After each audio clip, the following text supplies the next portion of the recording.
आज आप बोर्ड पर देख रहे हैं, इस साल की परीक्षा में वाक्य प्रकरण से 3 अंक आएंगे। हर साल आते हैं। ये बच्चों को थोड़ा ज़्यादा कष्ट देता है कि कैसे होता है यह। तो आपको यहाँ देखिए, ये सभी मूल धातु है। पठ है, गम है, गय है, क्री है। इस तरह बहुत सारे धातु होंगे आपके पास। ये मूल धातु है। इसमें पहले हम एक छोटा सा ट्विस्ट करते हैं। क्या करते हैं? एक यक प्रत्यय होता है, वो यक प्रत्यय को जोड़ते हैं। यक प्रत्यय में से जो ये इत्संज्ञक है, अंतिम वर्ण जो है जिसमें हलंत लगा रहता है, वो समाप्त हो जाता है। उसको अदर्शनम लोपा कहते हैं। और बाद में जो य जुड़ा हुआ है, यह पठ के साथ जुड़ गया है। ये पठ है और ये य जुड़ गया तो पठ्य हो गया। तो रूप हम लोग अभी तक परस्मय पद में चलाते हैं। पठती, पठता, पठन्ते, पठसी, पठता, पठता, पठामे, पठाव, पठाम। और आत्मनेपदी में चलाते हैं। पठेते, पठ्यते, पठेते, पठ्यन्ते। वाच्य में आत्मनेपदी में थोड़ा सा ट्विस्ट है। ये रूप हम बना के आपको दिए हुए हैं। जैसे गम धातु का हम लिए हैं, तो प्रथम पुरुष में रूप घूमता है इसी तरह से। गम्यते, गम्येते, गम्यन्ते। मध्यम पुरुष में है गम्य से, गम्येथे, गम्यध्वे। और उत्तम पुरुष में है गम्ये, गम्यावहे, गम्यामहे। इस तरीके से आप किसी भी धातु का रूप बना सकते हैं। और कर्मवाच्य में इसी का प्रयोग होता है। कर्तृवाच्य में होता है गच्छति, गच्छता, गच्छन्ति, पठति, पठता, पठन्ति। लेकिन जब उसको हम कर्मवाच्य में लाएंगे तो इसी फॉर्मेट का प्रयोग होता है। ये ध्यान रखना है। अब कहाँ होता है, कैसे होता है, इसको बोर्ड पर जरा ध्यान से देखिए। ये दो सूत्र है। यहां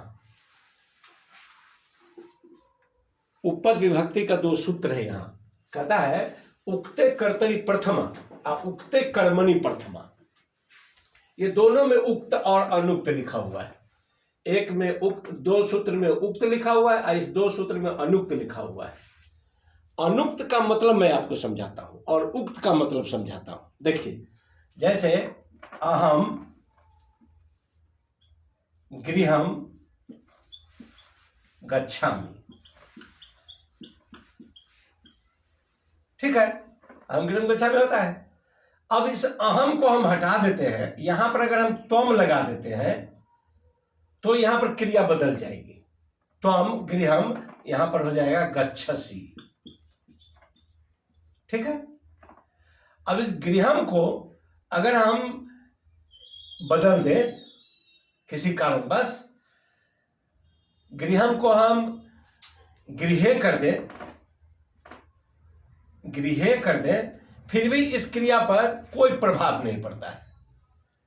ये कर्म के बदलने से क्रिया पर कोई प्रभाव नहीं पड़ता है। तो इसका मतलब है कर्ता जो है वह उक्त है। कर्ता के बदलने से क्रिया अगर बदल जाती है, इसका मतलब है कर्ता उक्त है। ऐसे कर्ता में प्रथमा विभक्ति लगती है। ये प्रथमा विभक्ति लगा हुआ है। अहम, त्वम, सह, जो भी लगा हुआ है वह प्रथमा विभक्ति लगा हुआ है। ऐसे कर्ता में, जिस कर्ता से क्रिया बदलती है। दूसरी स्थिति देखिए कि जिस कर्म से क्रिया नहीं बदलती है, कर्म के बदल देने से क्रिया नहीं बदलती है, तो वो होता है अनुक्त कर्म। और अनुक्त कर्म में हम द्वितीया विभक्ति लगाते हैं। गृहम, विद्यालयम, विद्यालयम, ये अनुक्त कर्म है। इसके बदले में हम विद्यालयम के बदले में अगर हम विद्यालय कर दें, विद्यालयाः कर दें, विद्यालयाः कर दें, फिर भी अहम के साथ गच्छामि ही होगा। अहम विद्यालयम गच्छामि, अहम विद्यालयो गच्छामि, अहम विद्यालयाः गच्छामि। इससे इस कर्म के बदलने से क्रिया पर कोई प्रभाव नहीं पड़ता है। इसका मतलब है यह कर्म जो है वह अनुक्त है। और अनुक्त कर्म में द्वितीया विभक्ति होती है। हमको लगता है आप समझ गए हैं, उक्त और अनुक्त। अब दूसरा चीज है कि उक्ते कर्मणि प्रथमा। अब इसको गौर से देखते हैं।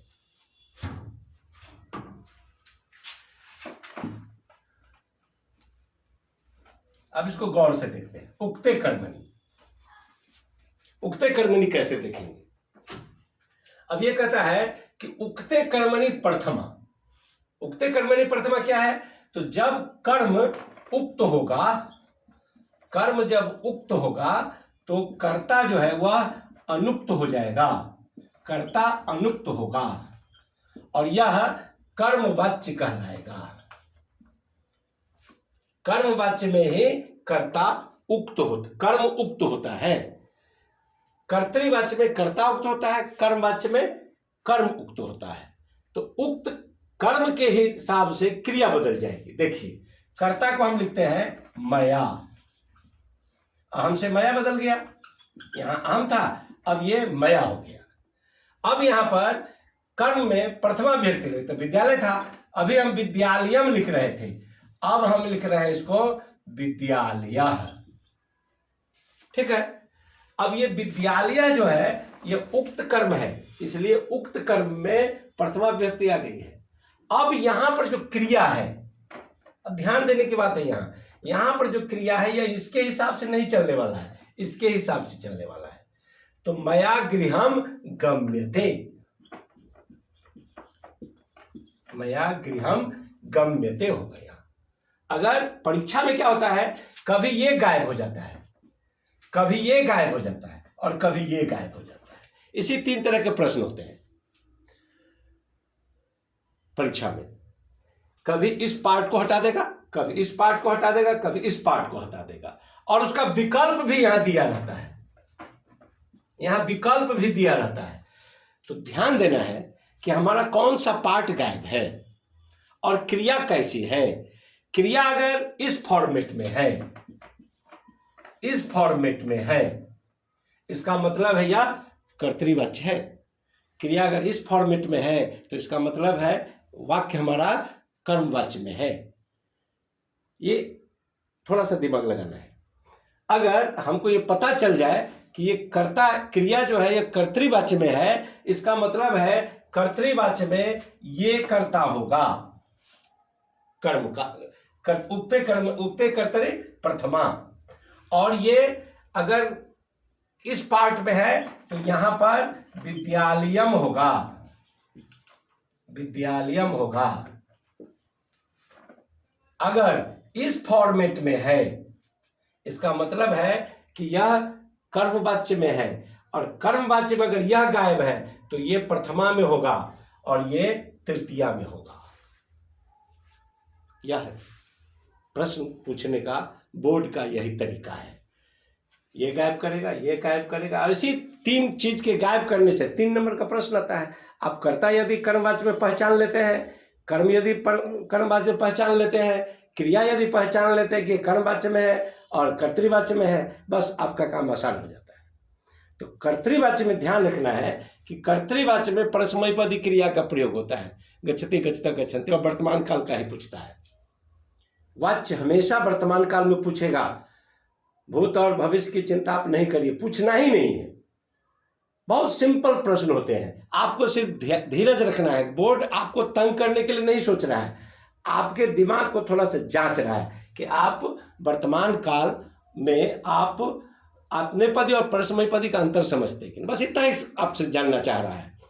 परस्मैपदी है इसका मतलब है यह कर्तृवाच्य में है, आत्मनेपदी है इसका मतलब है यह कर्मवाच्य में है, और कर्मवाच्य में है तो कर्मवाच्य का नियम है कि कर्ता तृतीया में होगा और कर्म प्रथमा में होता है। इससे संबंधित यदि कोई प्रश्न हो तो आप कमेंट्स में हमसे पूछिए कि ये कैसे होगा। अगर कमेंट आप करते हैं तो आपका स्वागत है। अब क्या है कि इसको हम और उदाहरण देके आपको समझाते हैं, दूसरे क्रिया का उदाहरण देते हैं हम आपको।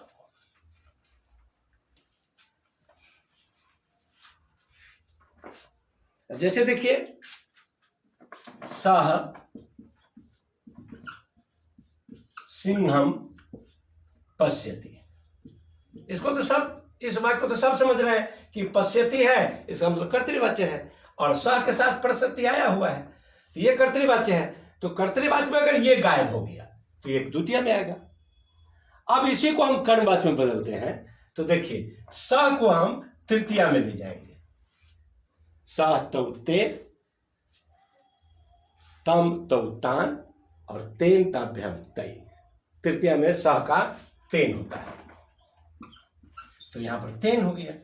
और ये जो सिंह है ये प्रथमा में आ जाएगा, ये सिंह प्रथमा में आ जाएगा। अब जो क्रिया बदलेगी वो इसके हिसाब से बदल, अभी इसके हिसाब से बदल रही थी, अब जो क्रिया बदलेगी यहां से बदलेगी। तो सिंह का ये पश्यति है, तो पश्यति का रूप हम बनाते हैं किसी भी धातु के मूल रूप में हम बनाते हैं। तो ये दृश्य है, दृश्य में य जोड़ेंगे तो दृश्य हो जाएगा, और तब इस फॉर्मेट पर लाएंगे तो दृश्यते हो जाएगा, दृश्यते हो जाएगा। ये कर्मवाच्य है। अगर इसी जगह सिंह को हटा देते हैं, देखिए गौर से, अब यहां से कंफ्यूज नहीं होना है, इसी फॉर्मेट पे चलना है।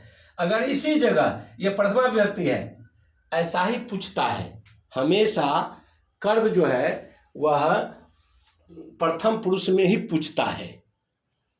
मध्यम पुरुष उत्तम पुरुष के कर्म को कम पूछता है, शायद नहीं पूछता है, फिर भी हम आपको मध्यम पुरुष के कर्म को और उत्तम पुरुष के कर्म को भी लाके आपको दिखा रहे हैं। देखिए यहां पर हम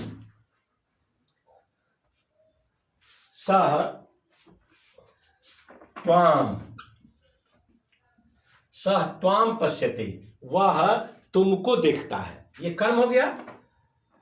त्वम शब्द का है तो द्वितीय में आया है, कर्म कारक में आया है, सह त्वाम पश्यते। इससे इसका कोई संबंध नहीं है, इस कर्म से इसका कोई संबंध नहीं है, इस क्रिया का संबंध सिर्फ कर्ता से है। अब यहीं पर देखल, ये सेम फॉर्मेट है। अब त्वाम को हमको क्या करना पड़ेगा, प्रथमा में लाना पड़ेगा। तो प्रथमा में त्वाम क्या है, त्वम युवाम यूयम, तो यहां पर त्वम हो जाएगा, कोई बात नहीं है, मध्यम पुरुष में आ गया। तो मध्यम पुरुष में अब क्रिया बदलेगी, यहां से देखिए ये मध्यम पुरुष की क्रिया है, ये मध्यम पुरुष की क्रिया है। तो त्वम के जगह पर यहां दृश्यते नहीं होकर के दृश्य से हो जाएगा,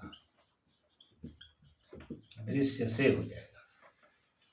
इस जगह त्वम नहीं होगा, यहां त्वाम मान ली, यहां पर त्वाम नहीं होगा, यहां पर त्वम युवाम युयम, त्वाम युवाम युष्मान हो जाता है। मान लीजिए यहां पर युष्मान हो जाता है 1 मिनट के लिए, फिर भी इसके कर्ता पर क्रिया पर कोई प्रभाव नहीं पड़ता। हम इसको एक वचन से बहुवचन में ले गए हैं, कर्म को हम एक वचन से बहुवचन में ले गए हैं, फिर भी इसके कर्ता पर कोई प्रभाव नहीं पड़ा, क्रिया पर कोई प्रभाव नहीं पड़ा, लेकिन यहां प्रभाव पड़ जाएगा।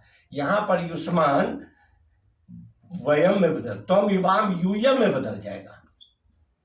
युष्मान जो है वह त्वाम युवाम युष्मान द्वितीया के बहुवचन में है, तो यह प्रथमा के बहुवचन में होगा यूयम, तेन यूयम, और तब क्रिया आ जाएगी यहां से गम्यध्वे, तो यहां पर क्रिया आ जाएगी दृश्यध्वे।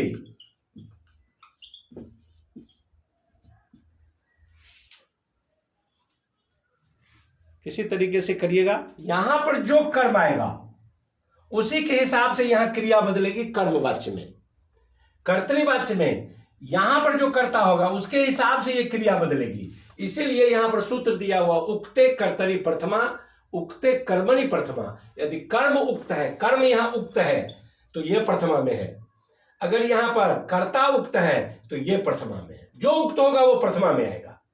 और यदि कर्ता अनुक्त है तो ये तृतीया में आएगा, और यदि कर्म अनुक्त है तो यह द्वितीया में आएगा।